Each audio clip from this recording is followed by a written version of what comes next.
भगवान का मित्र होकर भी मृत्यु एक अटल सत्य है। एक राधेश्याम नामक युवक था। स्वभाव का बड़ा ही शांत एवं सुविचारों वाला व्यक्ति था। उसका छोटा सा परिवार था जिसमें उसके माता पिता, पत्नी एवं 2 बच्चे थे। सभी से वो बेहद प्यार करता था। इसके अलावा वो कृष्ण भक्त था और सभी पर दया भाव रखता था। जरूरतमंद की सेवा करता था, किसी को दुख नहीं देता था। उसके इन्हीं गुणों के कारण श्री कृष्ण उससे बहुत प्रसन्न थे और सदैव उसके साथ रहते थे। और राधेश्याम अपने कृष्ण को देख भी सकता था और बातें भी करता था। इसके बावजूद उसने कभी ईश्वर से कुछ नहीं मांगा। वह बहुत खुश रहता था क्योंकि ईश्वर हमेशा उसके साथ रहते थे, उसे मार्गदर्शन देते थे। राधेश्याम भी कृष्ण को अपने मित्र की तरह ही पुकारता था और उनसे अपने विचारों को बांटता था। एक दिन राधेश्याम के पिता की तबीयत अचानक खराब हो गई। उन्हें अस्पताल में भर्ती किया गया। उसने सभी डॉक्टर्स के हाथ जोड़े, अपने पिता को बचाने की मिन्नतें की, लेकिन सभी ने उससे कहा कि वो ज़्यादा उम्मीद नहीं दे सकते और सभी ने उसे भगवान पर भरोसा रखने को कहा। तभी राधेश्याम को कृष्ण का ख्याल आया और उसने अपने कृष्ण को पुकारा। कृष्ण दौड़े चले आए। राधेश्याम ने कहा, मित्र तुम तो भगवान हो, मेरे पिता को बचा लो।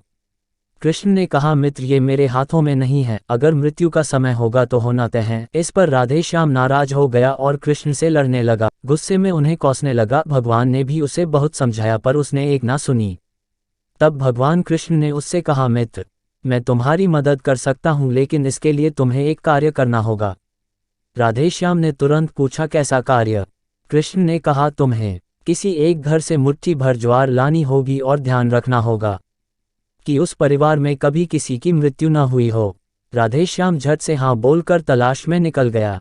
उसने कई दरवाजे खटखटाए। हर घर में ज्वार तो होती, लेकिन ऐसा कोई नहीं होता जिनके परिवार में किसी की मृत्यु ना हुई हो।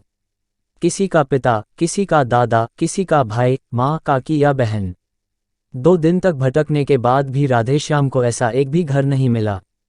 तब उसे इस बात का एहसास हुआ कि मृत्यु एक अटल सत्य है। इसका सामना सभी को करना होता है, इससे कोई नहीं भाग सकता।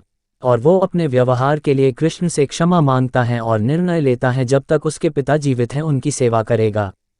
थोड़े दिनों बाद राधेश्याम के पिता स्वर्ग सिधार जाते हैं। उसे दुख तो होता है, लेकिन ईश्वर की दी उस सीख के कारण उसका मन शांत रहता है। दोस्तों, इसी प्रकार हम सभी को इस सच को स्वीकार करना चाहिए कि मृत्यु एक अटल सत्य है। उसे नकारना मूर्खता है। दुख होता है लेकिन उसमें फंस जाना गलत है, क्योंकि केवल आप ही उस दुख से पीड़ित नहीं हैं, अपितु संपूर्ण मानव जाति उस दुख से रूबरू होती ही है। ऐसे सच को स्वीकार कर आगे बढ़ना ही जीवन है। तो दोस्तों, अगर वीडियो अच्छी लगी हो तो वीडियो को लाइक करें, ज़्यादा से ज़्यादा शेयर करें और चैनल को सब्सक्राइब करके बेल आइकन को जरूर दबाएं ताकि आने वाली हर वीडियो की नोटिफिकेशन सबसे पहले आपको मिल सके।